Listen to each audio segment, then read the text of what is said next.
point, we can't sit here like the season's over. We're locked into a playing game, which one it is, obviously, still be determined, but we still have a chance, and we have to figure this out because we don't want to just go into the play-in and for 9 or 10, and just losing that, and then our season being done. Fox, Mike has talked a lot about how valuable this experience is and even the play-in experience that's coming up in addition to the playoff experience you got last year. Can you speak to that a little bit, just these games being so meaningful at the end of the season and how you're seeing the team grow from it? Yeah, I mean, I think it's always good to be able to go through, stretches of the season where games are so important, and everyone talks about this being playoff modes or or games that have playoff feeling. So it's always great to have experience. Obviously, we want to come out on top when we have those type of games, but still a learning experience regardless.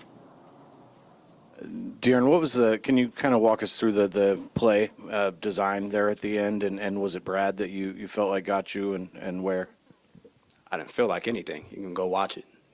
He very clearly got me, but when it's me, they always say I didn't see it or whatever, or marginal contact. So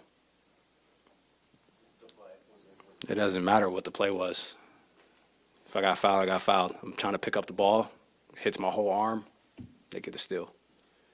Even despite that, I mean, I'm just wondering how you guys feel like closing out games. Is it a concern at this juncture, the way some of these games have gone? Yeah, I mean, we've lost close games. We've won close games. Obviously, we've lost a few in a row. But yeah, we have to be better closing out games. I mean, we've had the lead in a lot of games that we've lost, so we have to figure that out. We have to figure out a way for us to get a lead and keep a lead. De'Aaron, how do you guys just kind of push this one to the side and get ready for Sunday, which now has a ton of implications? I mean, at the end of the day, you want to be able to hit the ground running in the postseason. So whatever momentum we can get going into, whatever game, like I said, whatever game we're in the play-in, you try to do that. So obviously, the Blazers have a lot of young guys, and they're not. A lot of guys are out as well. So for us, we have to go and worry about ourselves. Doesn't matter who they throw out there. We have to be able to be ready. Use that game. Make sure we're prepared for if we play Golden State, LA. I guess we can still play Phoenix. So a lot of things can happen. Fox, a lot has been made of Domas as a scorer. He was in attack mode from the very beginning tonight, hit a couple of threes as well. Just your perspective on the aggressiveness from him scoring the basketball when he needed it. Yeah, I definitely think he was big for us. I mean, we want him to continue to stay aggressive throughout the entire game, and I think he did that for us. He definitely started the game out extremely well for us, but for us to get to where we want to go, we need him to be aggressive. And I mean, if you're not going to make shots all the time, and I mean that's the way basketball works. But for him to continue to stay aggressive always helps us out, because at some point you have to send a second guy, and now he can get off of it, and the ball's moving around, and someone's going to find an open look. But we always want him to stay aggressive.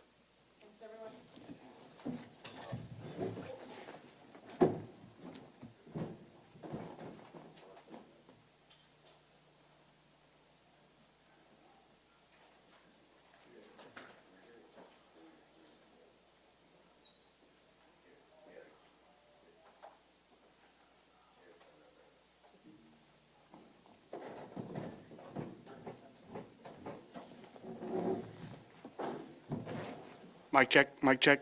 Testing. Mic check, testing. Testing for in-house. We're testing the mic. Test. Come on, Jay, pull it together. Testing. Are we? He's always just gonna blame me.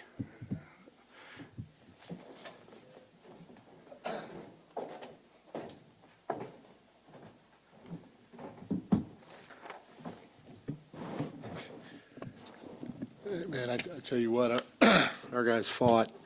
They fought the entire game. Obviously, when we were up the 2 possessions up 4. It was a big turnover we had, and that was huge in letting the game slip away. But I thought our guys really fought tonight and gave ourselves an opportunity. From my seat, I'm baffled. I'm not sure why we can't get a call from an NBA official down the stretch. For them to call a box out on Sabonis, a box out foul when the game is as physical as it is, and give them 2 free throw attempts to take the lead with seconds left in the game. And then I hope I'm wrong. I hope I'm wrong, but from my seat, it looked like Fox got hit across the arm. And, I actually pray that I'm wrong, because then I'll sleep better at night.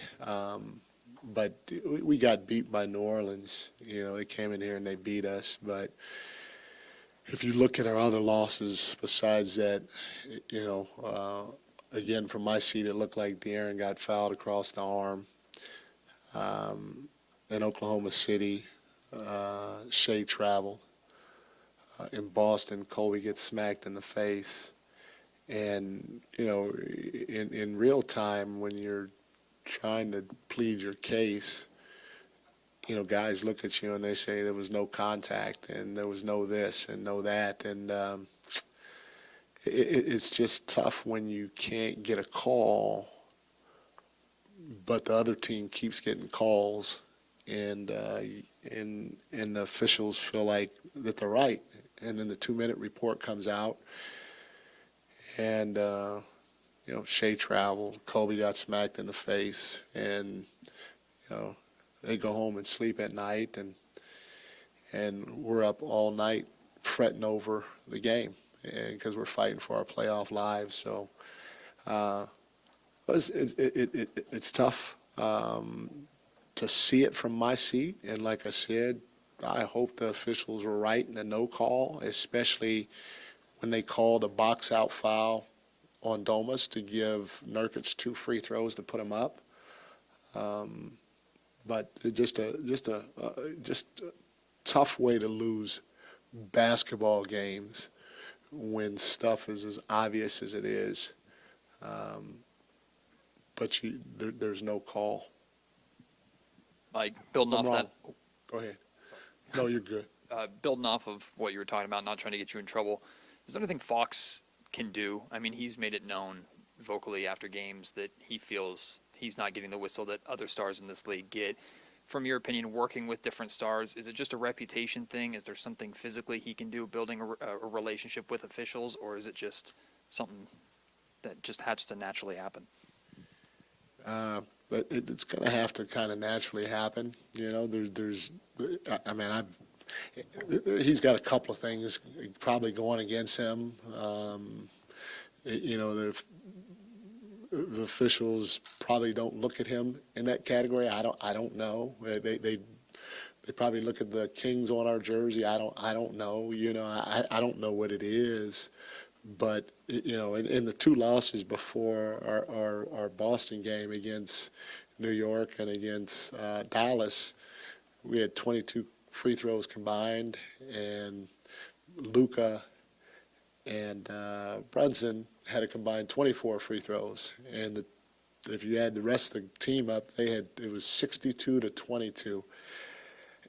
And I'm assuming we have to do more in the league to get the respect from the officials. That's what I'm assuming, because it's just tough to wait for the 2-minute report and hear these things when it's right in front of them, and there's 3 of them. And like I said, man, just from my seat, it looked like he got fouled. I hope I'm wrong, because to get another 2-minute report that says that they made a crucial mistake in a game of this magnitude when we're fighting for our playoff lives, it's just not fair.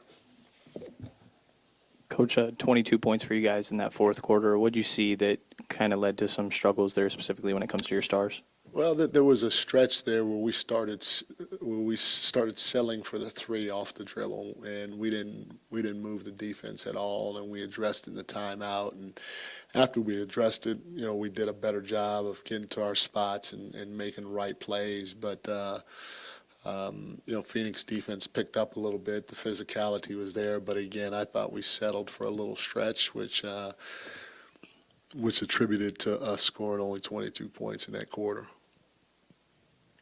Mike, I know, we've talked about sort of like how you're learning through these processes and everything and how difficult that can be. But, Yep. I mean, at some point you have to be proud of your guys for going out there and playing shorthanded against a team like this and it coming down to a last-second play. And man, thank you for the question, because I hope that I said that, already. Our guys freaking fought. They gave us a chance, and I couldn't be prouder of the way we fought, and even, we had 7 turnovers for the whole game.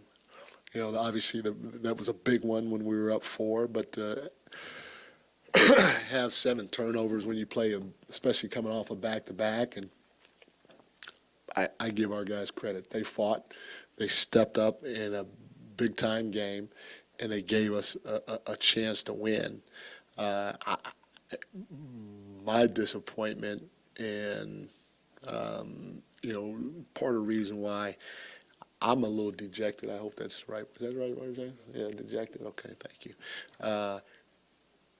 Just because of the constant 2-minute reports that we're getting that keep saying, oh, sorry, made a mistake. Oh, sorry, made a mistake. And that's why, because again, as an official, you go home and you sleep at night. You might think about it a little bit, but we're fighting for our playoff lives, and you're going to call a box-out foul down here, and man, I hope I'm wrong, like I said, but if he get from my point of view, if he got slapped across his arm like I think he did, I'm telling you, man, that's tough to swallow again and again and again when you're fighting for your playoff lives at this point in the season.